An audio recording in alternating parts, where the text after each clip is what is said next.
আলাইকুম বন্ধুরা, এই টিউটোরিয়ালে আমি আপনাদের দেখাবো কিভাবে আমরা একটা পারফেক্ট লগইন সিস্টেম লারাভেলে তৈরি করতে পারি। তো এই লগইন সিস্টেমটাতে আমি আপনাদের দেখাবো কিভাবে আমরা লগ আউট করলে সাথে সাথে আমরা ব্যাক করে ড্যাশবোর্ডে না যেতে পারি, এটা কিভাবে আমরা প্রিভেন্ট করতে পারি।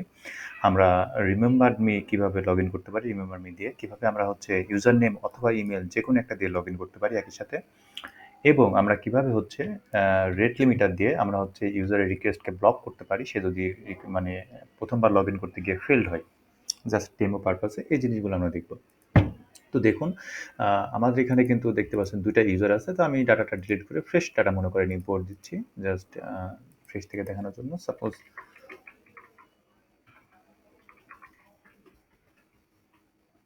PHP artisan ডেমো ইম্পোর্ট, আমি জাস্ট এই কমান্ডটা চালাচ্ছি। তো এখানে আমাদের ডেমো ডাটা ইম্পোর্ট হবে। তারপরে আমরা দেখব যে আমরা কিভাবে কাজটা করলাম। তো দেখুন, আমাদের ডেমো ডাটা ইম্পোর্ট হচ্ছে এবং আমাদের ডেমো ডাটা ইম্পোর্টেড সাকসেসফুলি। তো এখন দেখতে পাচ্ছেন আমাদের এইখানে দুইটা ডাটা আছে, অর্থাৎ এখানে দেখতে পাচ্ছেন দুইটা ডাটা এবং এই দুইটা ডাটার ইউজার নেম কিন্তু দেখতে পাচ্ছেন 1 2 3 ইউজার 1 2 3, এবং দ্বিতীয় ইউজারটা ইউজার 4 5 6, অ্যান্ড এটার ইমেল admin@demo.com, পাসওয়ার্ড এইটা। অ্যান্ড এখানে একটা জিনিস খেয়াল করবেন, আমাদের remember me last log in কিন্তু নাল, অ্যান্ড রিমেম্বার টোকেন কিন্তু আমাদের নাল হয়ে আছে। ঠিক আছে, অর্থাৎ এখনো পর্যন্ত কেউ লগ ইন করেনি, লাস্ট লগ ইনের নাল দেখতে পাচ্ছেন, এবং আমাদের রিমেম্বার টোকেনও কিন্তু নাল। আমরা যখনই এখানে রিমেম্বার মি দিয়ে লগ ইন করবো তখন কিন্তু আমাদের সেই ওখানে রিমেম্বার মিটা ফিল হবে। তো এখানে দেখেন, আমরা যদি এখন লগ ইন করি, সাপোজ আমরা মনে করেন এই ক্রেডেনশিয়াল দিয়ে লগ ইন করছি, এটা আমি অলরেডি দিয়ে রেখেছি এখানে ডিফল্ট অবস্থায় ভ্যালুগুলো। তো এখানে পাসওয়ার্ড আমাদের দেওয়া আছে এবং admin@demo.com এই অ্যাডমিনের ক্ষেত্রে দেওয়া আছে। তো সাপোজ মনে করেন আমি লগ ইন করলাম, সাপোজ ধরেন রিমেম্বার মি দিয়ে লগ ইন করলাম। এই যে লগ ইন করলাম, দেখেন আমাদের কিন্তু লগ ইনটা হয়ে গিয়েছে, এবং আমরা যদি এখানে দেখি তাহলে দেখবেন এই অ্যাডমিনের ক্ষেত্রে তার লাস্ট লগ ইন কিন্তু এখন যেটা দেখতে পাচ্ছেন, এই যে 21টা এত, আমরা যদি ইউজার লিস্টে যাই তাহলে দেখতে পাবেন যে last log in Sunday April 30 and 9:52 কিন্তু আমরা লাস্ট লগ ইনটা করলাম। তো এই ইউজারটা কিন্তু আমরা দেখতে পাচ্ছি। তো এখন আমরা এখানে একটা জিনিস দেখতে পাবো, সে রিমেম্বার টোকেন কিন্তু আমরা এখানে পেয়ে গিয়েছি, কারণ আমরা কিন্তু লগ ইন করার সময় রিমেম্বার মি দিয়েছিলাম, আপনারা খেয়াল করেছিলেন এইখানে, যে জন্য কিন্তু আমরা রিমেম্বার টোকেনটা কিন্তু এখানে সাকসেসফুলি কিন্তু পেয়ে গিয়েছি। তো এখন দেখেন, আমরা এই যে লগ ইনটা করলাম, সাপোজ আমরা এখন ধরেন এই যে admin@demo.com দিয়ে লগ ইন করছি, আমরা এখন admin@demo.com না, সাপোজ আমরা মনে করেন ইউজার নেম দিয়ে লগ ইন করবো। তো সাপোজ ইউজার 1 2 3 দিয়ে আমরা লগ ইন করবো। ওকে, তো আমরা দেখবো যে ইউজার নেমের অথবা পাসওয়ার্ড ইমেল যে কোনো একটা দিয়ে আমরা লগ ইন করবো, সাপোজ এটা দিয়ে দিলাম। এবং একইভাবে যদি আমরা ধরেন যদি লগ ইন দিই তাহলে দেখবেন আমাদের এগেইন কিন্তু লগ ইন হয়ে গিয়েছে, এবং আমরা কিন্তু সেম ইউজারে আছি। এই যে দেখেন অ্যাডমিনিস্ট্রেটর, ঠিক আছে, আমাদের কিন্তু দুইটা ইউজার আছে। দুইটা ইউজারের একজন কিন্তু অ্যাডমিনিস্ট্রেটর, একজন কিন্তু পাবলিশার। আমি কিন্তু এগেইন দেখেন admin@demo.com এ আছি। আমি যদি প্রোফাইলে যাই তাহলে দেখবেন এই যে সেম প্রোফাইল কিন্তু admin@demo.com।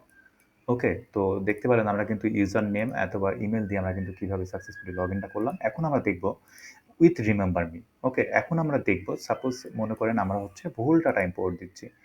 ধরেন আমরা এখানে পাসওয়ার্ড ভুল দিলাম, তাহলে কি হবে? পাসওয়ার্ড যদি ভুল দিই তাহলে দেখবেন আমাদের বলছে the credential do not match our records, এটা দিচ্ছে। ওকে, অর্থাৎ এরর দিয়ে দিয়েছে।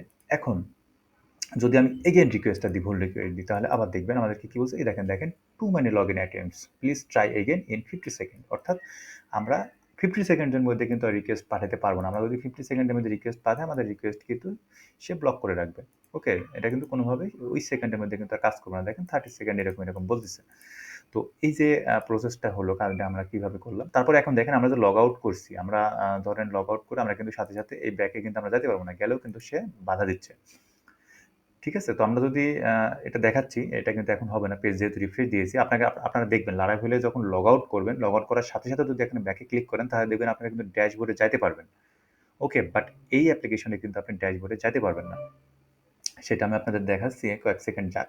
আমি দেখি আর কত সেকেন্ড আছে। সাপোজ আমি যদি লগইন দিই, দেখেন আর ৪ সেকেন্ড আছে। তো আমি এগেইন লগইন দিচ্ছি, অ্যান্ড দেন ১ সেকেন্ড, দেন আমি এগেইন লগইন দিচ্ছি, অ্যান্ড ওকে গ্রেট। তো এখন দেখেন আমি যদি এগেইন লগ আউট করি, এই যে লগ আউট করলাম, এখন কিন্তু পেজ রিফ্রেশ দিইনি, খেয়াল করি। আমি যদি ব্যাকে যাই দেখবেন আমি কিন্তু ব্যাকে যাইতে পারতেছি না, আমাকে ব্লক করে দিচ্ছে। তো এইটা করা হয়েছে আমাদের যেই এখানে দেখেন আমি কিন্তু একটা মিডলওয়্যার তৈরি করেছি, সেটা লগ আউট পারফেকশন। যদিও আমি এটার জন্য এটাকে আমাকে এভয়েড করতে হয়েছে, নাহলে এরর জেনারেট করবে। তো এই যে লগ আউট পারফেকশন, এই মিডলওয়্যার দিয়ে আমি এই জাস্ট এটাকে ব্লক করে দিচ্ছি, অর্থাৎ তাকে ব্যাকে যেতে দিচ্ছি না লগ আউট করার পরে। যদিও এটা জাস্ট 100% জিনিসটাকে পারফেকশন করার জন্য এটা করা। নরমালি Laravel এটাকে করে দেয় না। তো এটা আমি করছি। তো এটা হওয়ার পরে দেখেন আমরা লগইন আমরা কিভাবে করলাম। তো লগইনে যদি যাই, অর্থাৎ আমরা যে লগইনটা করলাম, লগইনের প্রসেসটা যাই, তখন লগইন যে করতেছি, লগইনটা দেখেন আমরা যখন লগইনে যখন রিকোয়েস্ট করলাম ইউজার নেম অথবা email with remember me plus request ব্লকিংটা আমরা কিভাবে করলাম সেটা হচ্ছে অ্যাপ এইচটিটিপি কন্ট্রোলার অথ। আমরা যদি লগইন কন্ট্রোলারে যাই দেখবেন আমি এখানে কিন্তু জাস্ট আমি এই যে এই কাজটাতে কিন্তু আমাদের কাজ হয়ে গিয়েছে। অর্থাৎ আমি দেখেন কি করছি, রিকোয়েস্ট অথেন্টিকেট কল করেছি। রিকোয়েস্ট অথেন্টিকেট দিয়ে আমি হচ্ছে কি করতেছি, রিকোয়েস্ট ব্লকিংটা চেক করতেছি। সেটা হচ্ছে আমার এই যে এখান থেকে ওকে অথেন্টিকেটের এখান থেকে আমি রেট লিমিটার দিয়ে আমি হচ্ছে রিকোয়েস্ট ব্লকিংটা চেক করতেছি। যদি ব্লক হয় আমি কিন্তু তাকে ব্লক করে দিচ্ছি। অ্যান্ড দেন দিস বুলিয়ান দিয়ে আমি রিমেম্বার মি ভ্যালুটা নিচ্ছি, যেটা আমার log in dot blade dot পিএসপিতে দেওয়া আছে। অ্যান্ড দেন আমি দিস ডট ক্রেডেনশিয়াল থেকে ক্রেডেনশিয়ালটা নিয়ে নিচ্ছি। ওকে, যে আমার ইউজার নেম ইমেল আসতেছে না, ইউজার নেম আসতেছে, পাসওয়ার্ডটা আমি নিয়ে নিচ্ছি দিস গেট ক্রেডেনশিয়াল থেকে। সেটা এই যে এইখান থেকে এইখানে গিয়ে আবার সে চেক করতেছে এটা ইজ ইমেল কিনা। এই যে এখান থেকে যে ইমেল না ইউজার নেম দিচ্ছে সেটা আমরা এখান থেকে দেখে নিচ্ছি, দিয়ে আমরা এখান থেকে ইউজার নেম সে ডাটাটা রিটার্ন করে আমরা এখান থেকে কিন্তু লগ ইন করে দিচ্ছি এখান থেকে। দেন আমরা জাস্ট খালি রিকোয়েস্ট ব্লকিংটা চেক করতেছি যে সে ফেলড হচ্ছে কিনা। দেন যদি হয়ে যায় তাহলে আমরা এখান থেকে কি করতেছি, লগ ইন করে দিচ্ছি উইথ রিমেম্বার মি। ওকে, তো এই কাজটাই আসলে আমি এইখানে করেছি। তো আপনারা এই কাজটা সুন্দর করে এভাবে করতে পারেন। তো এটাই ছিল হচ্ছে আমার কাছে একটা পারফেক্ট লগ ইন সিস্টেম। তো আপনারা চাইলে এভাবে আপনার অ্যাপ্লিকেশনে জাস্ট এটা ইমপ্লিমেন্ট করতে পারেন। সো ধন্যবাদ।